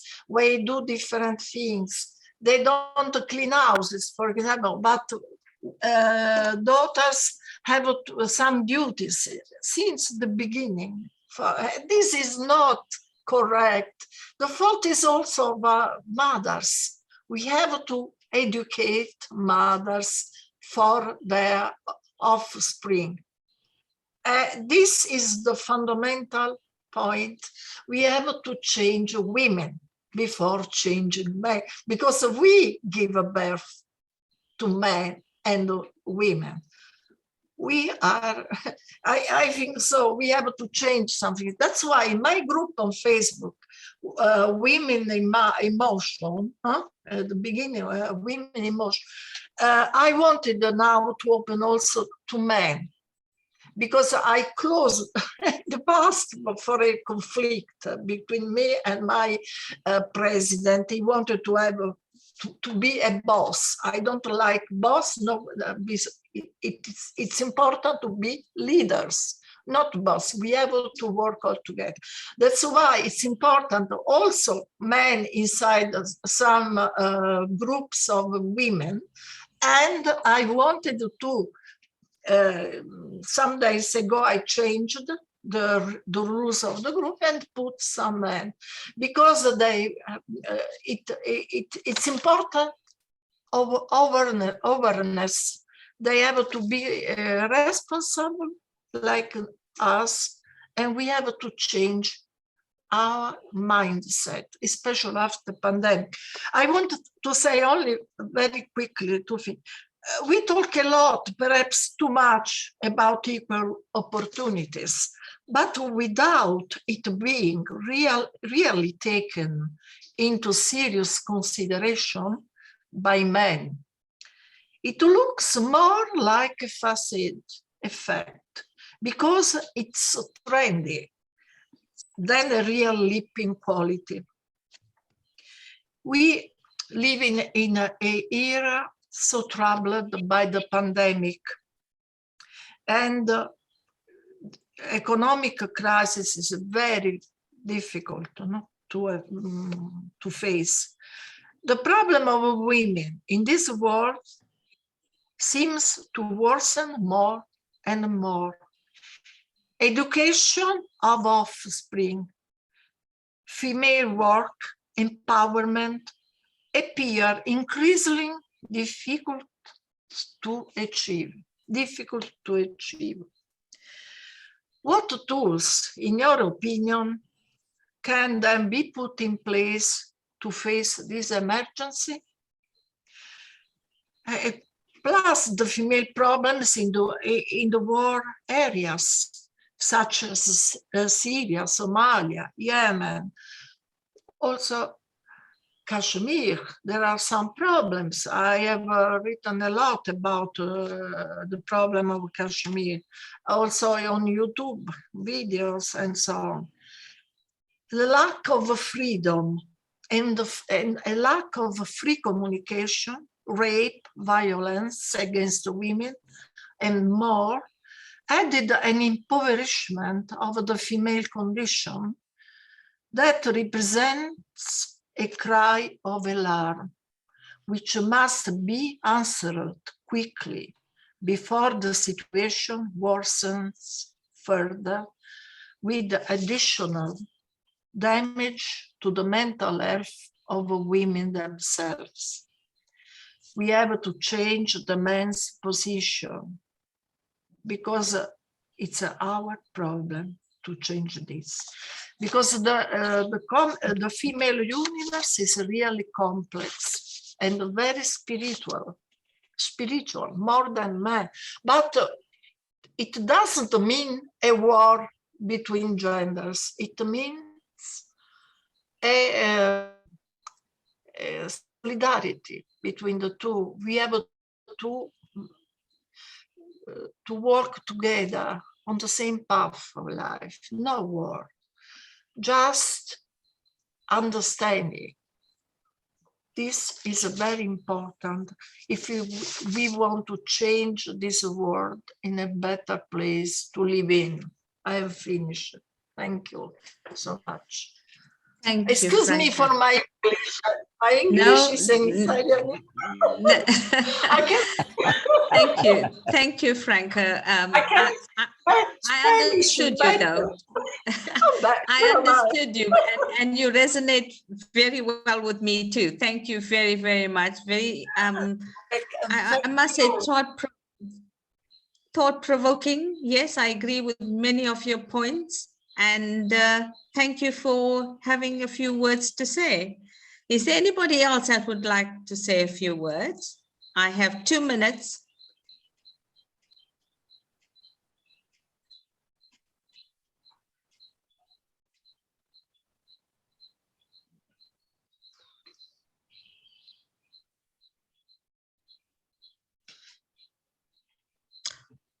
All right, I think we got to move on. Time going by very quickly. I think at this point we are just about concluded.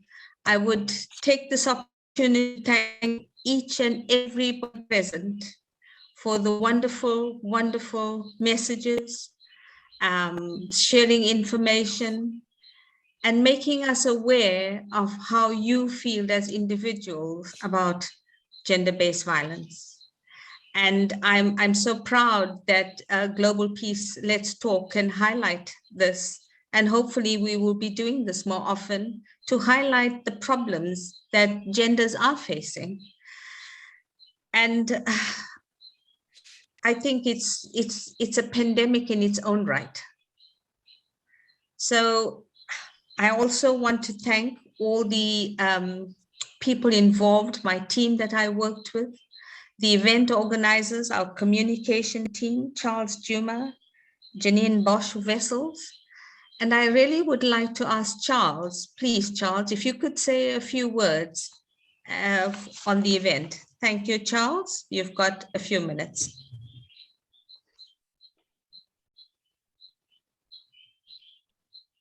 Thank you so Hello. much, Manage. Hello. Yes, you got the floor. I've seen Betty has a hand up.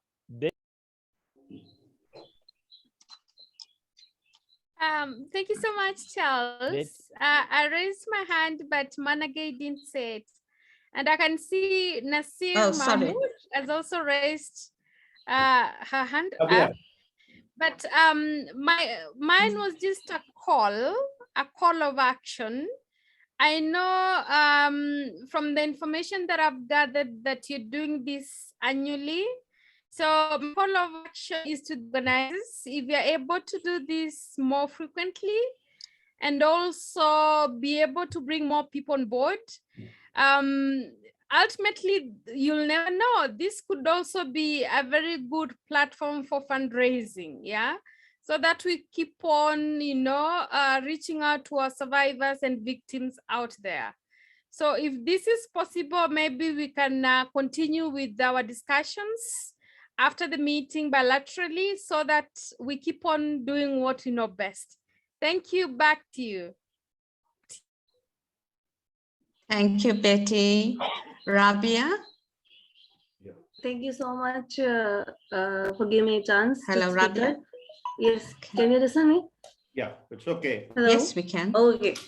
So thank you so much, all the leading ladies from all parts of the world. It's a privilege to speak in front of you, and I am feeling pleased that we all are together and talking about how to eradicate the violence about the gender-based violence.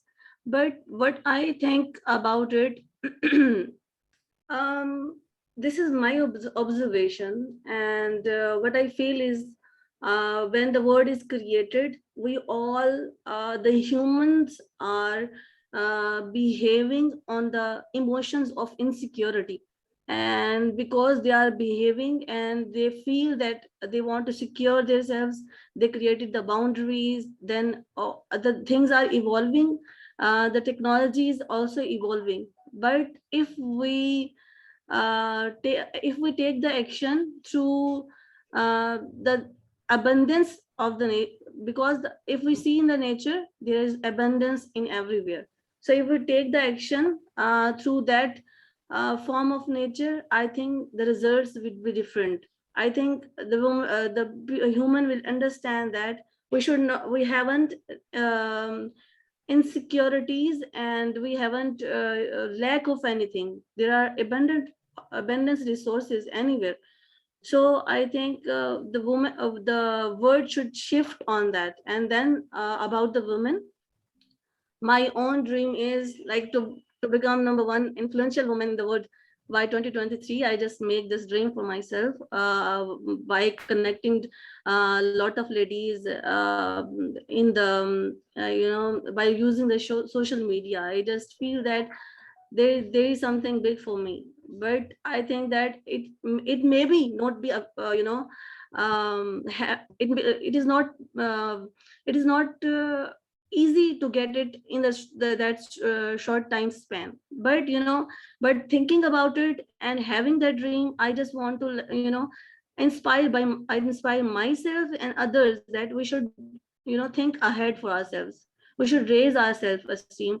Here is in the world, when the females are the equal along with the men's. So why women are not thinking about coming up and taking the leading roles? So in the last days, I was reading about that there is 11.9% in the world billionaire females who are billionaire in the category of females. Why they are not equally as men? So I think girls should come up, and women should come up and take the leading roles. This is my little message.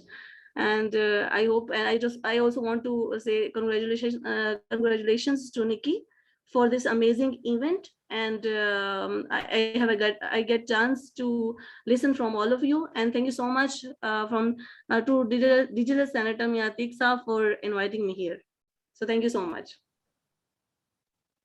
Thank you, Rabia. Really pleasure listening to you, and thank you for coming forward and saying a few words. Really helps us to know how to position ourselves. Is there anybody else? Yeah, Franca. Okay, all right. Okay, Charles, I think you can just talk. I think people are asking for more of this events. So Charles, as an event organizer, you have the floor.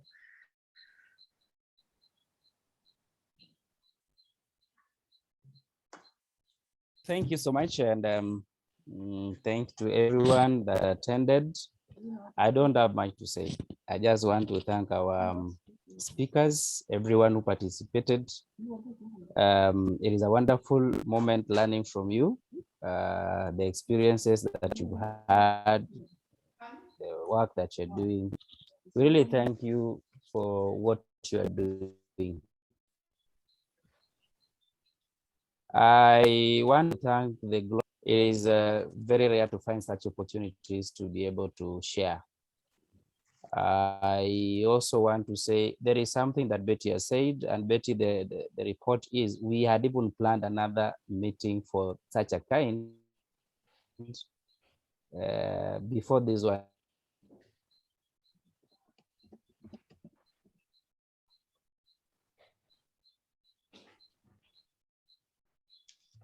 Started, and we want to do it in January. It was jobs, because it is not only talking. We need to help out those organizations that are in Africa, that are in Asia, that are in Middle East, Pakistan. We have a campaign that is going on for Afghanistan girls. They are not in school, so we need to do some. This plan very much for also thinking about that. Thank you very much. And you be blessed, all of you. Thank you, Manage, for being my, moderator. The Senator, thank you so much for this wonderful opportunity to use your facility. And I'm really grateful. To Tamika, that was touching. And to our mother, that is the, we have Dr. Nikki Dapina, that I thank you so much for giving us this opportunity once more. And to every speaker, may God bless. Thank you, Charles. Charles is one of the event organizers, well, the event organizer together with Janine. Thank you so much. All right, from me, I endorse all that Charles has said and thank Thank you, Charles. I just want to thank each and every one of you, all the participants, the speakers, our executive bodies from Global Peace Let's Talk. Nikki, thank you for attending. Digital Senator, Martha, really, and Dr. Lena George, thank you so much. All of you really have put in such wonderful energy. Before I move and say good night, I'm going to read a little bit of something that I think resonates with the spirit of this evening. And as I say goodnight, Janine will move the vote of thanks. My message today, a little message to all of you, is remember that you are water. Cry, cleanse, flow, and let go. Remember you are fire. Burn, tame, adapt, and ignite. Remember you are air. Observe, breathe, and decide. Remember you are earth. Ground, build, produce, give. Remember you are spirit. Connect, listen, know, be still. Wishing you all a merry, be safe. Janine will take over to give you the vote of thanks. Thank you, each and every one of you all. Stay blessed. Thank you so much. Good evening, everyone. I'd like to thank everyone that has been on the Zoom meeting tonight. I would like to thank Dr. Nikki Dapina, the mother of Global Peace Let's Talk. She's also the founding member, for giving us this opportunity to do this webinar. You've created a community of members that do small things, but it's not the big things that matter. It is the small things. What I'd like to do is to say thank you to Tamika for sharing her story, because that was the concept of this webinar. We want women to share so that they can heal. There are many women out there who needs to heal from inside.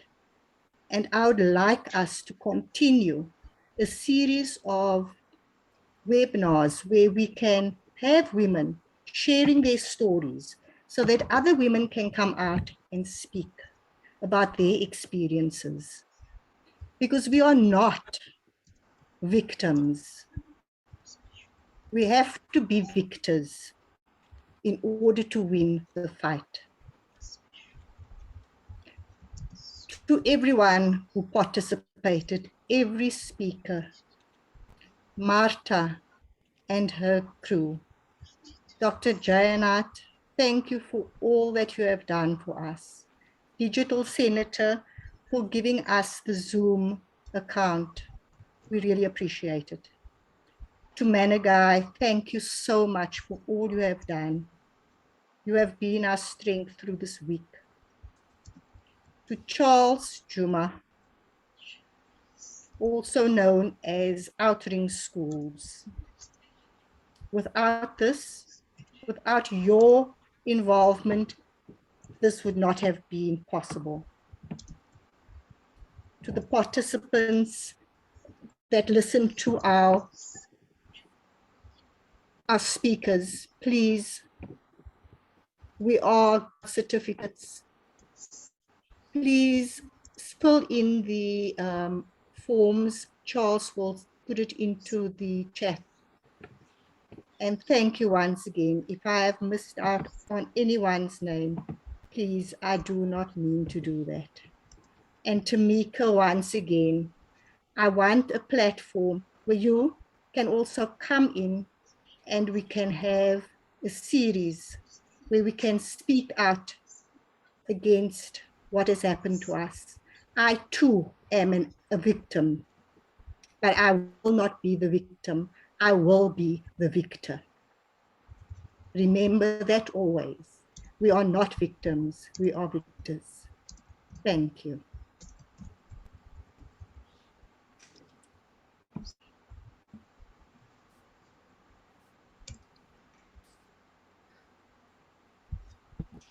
Thank you, Managai. Bye-bye.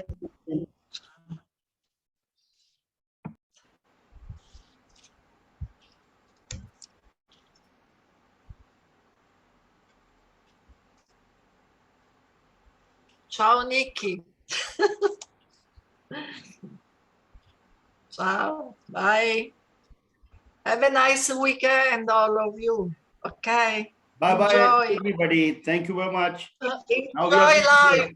Enjoy weekend. But before saying bye, I would like to say special thanks to our digital senator and also Church and of course Emmanuel, who are the real friend of us by supporting such program as a boy, as our good friend. Thank you so much, these three male person who were also connected in this program. Congratulate everyone. Thank you. Thank you very much, Mama. Really feel honored. And Franca, you talk about Pakistan. Now I am here to protect your all the vision, your all the things, whatever you want to do here in this region. I have a suggestion before you leave. Can we all enable our videos? I want to take a photo. Yeah. You will get your, this video will be on with the same caption on YouTube after maximum half an hour. Everyone can watch, and we will make some clips, and whosoever will come to my channel, which is with the name of this Digital Senator on YouTube, if you just subscribe me, then automatically this link will go to you. Excuse me, do you are you in Pakistan? Yeah. Are you in Pakistan? Yeah, you can. Because I am reading Senato del Pakistan, Senate. Ah, why? I'm in the parliament, in the upper house. Oh, really? No, we like you on LinkedIn. Have you LinkedIn? Sorry? I tell you the truth. I am a fighter for Kashmir. You don't know, go like to I wrote a lot of poems on Kashmir and songs, and all I could do until now, 2 years and more of a fight and a fight, no issue. But people, world is blind and dull, no problem. This is the true problem. Nobody wants to know, to understand, to understand problems. Thank you very much. Thank you very much. Very well. Thank you to all, especially Really, we honored having your words, Betty, your feelings, the way you explain everything. We feel Thank you. honored and we learned many things. A lot of people. Can I take the photo now? I want to take the photo of the gallery. Yes. I'm requesting if you could. Yeah, I will. If you could enable our videos, I want to take a photo. Yeah, please, you can take the photo now. Thank you, the picture.